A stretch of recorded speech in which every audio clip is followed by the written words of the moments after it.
داسې کار کړی ده زه خپله موټروان یم پوه شوې موټر چلوم د هغه ټلسټیره موټر باربري کله یو هفته بعد کله 10 ورځې بعد کله 15 ورځې بعد کور ته راځم نو کور ته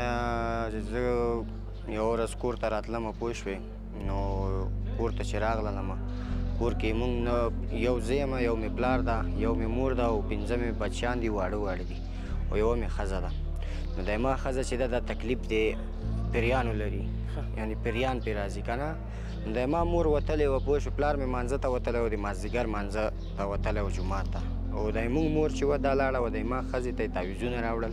نو ما په بچیانو پسې شاته دروازې ته کلپ اچولی ده چې کلپ یې اچولی ده زه هغه خوا نه بازار د خوا نه راغلم موټر مې مستري ته ودرولم موټر مې خراب و ما زه کور ته به لاړ شم هغه موټر مالک د موټر سره و هغه راته ووایي چې زه کور ته لاړ شه چې موټر جوړ شي زه زنګ درته وم بېرته به راځي ما صحیح ده ته هغې پورې وایي کور ته لاړ شي ما زه صحیح شو زه چې کور ته راتلم د ما مور چې زه کله د کور کوڅې ته د کوڅې ته یعنې داخلېدم پوه شو د ما مور یوه مې وړه لور وه کلثوم په نامه لور مې وه دغه پوه شوې په لاره کې راباندې راغلل چې لاره کې راباندې راغلل ما مور چې زه ولیدم چې راغلې زویه په خیر راغلې ستړي مه شي ما ته چېرې روانې مورې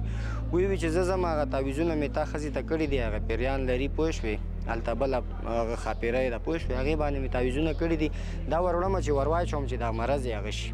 ما ورته ما ښه کور کې څوک دي وایي کور کې خو نور پلار د مانځه ته وتلی ماشومانو پسې مې هغه کلپ اچولی ده هم دا کیلي ده سره واخله ما صحیح ده راکړه کیلي مې چې تنه واخیسته روان شولم کور ته چې کور ته لاړلم کور ته چې ورسېدم چې دا دروازه مې خلاصه کړله کلپ مې په خپلو لاسو خلاص کړو چې د کور ته ننوتم پوه شوې دیواله باندې سړی راوختی ده تا وروره ګوله ما کډه پوه شوې دې دغه حویلۍ منځ کې ما کډې سبزي وړوله پوه شوې وایسته په زوره نه کړې ده حجرې ته ما ښځې د دې هلک غالمغال ما واورېدو چې غالمغال مې واورېدلو پوه شو چې د دروازه مې ورخلاص زه خو ورخطا شوم ما کور کې خو نور څوک نشته پوه شوې ورخطا شوم د ورخطا نه پوه شو چې ورننوتم چې ګورم وروره ګوله ما ښځه په زوره لاندې نیولې ده دی پاس په ور پروت نو پښتو کې په عزت کې پوه شوې مونږ بیا مې پوه شو ونیولو چې ومې نیولو د زور یعنې زور یې راسره کولو ځان یې رانه خوشي کولو چې وتښتي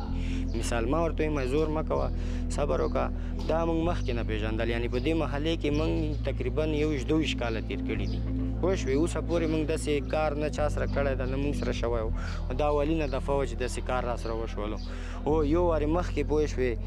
موږ کور نه مغلا شوي وه که نه نو هغې پسې موږ ونه ګرځېدو ما صاحب بلا توره ورپسې که تلویزیون دا شیانې وړي و دې پېرې بیا دغسې پوه شوې په دیواله باندې سړی راوخته و دې پېرې خو مې د عزت معامله وه بس ما ورته وایم کېنه زور مه کوه هغه کوه ده وهله مه پوه شوې خښتې وارې راباندې وکړو خښتې وارې چې راباندې وکړلو پوه شوې ایسته خو دلته خو عزت معامله وه پوه شوې ما د هغې ما ښځې چې کوم ځای کې سبزي وړوه د ایسته راووتو د حجرې نه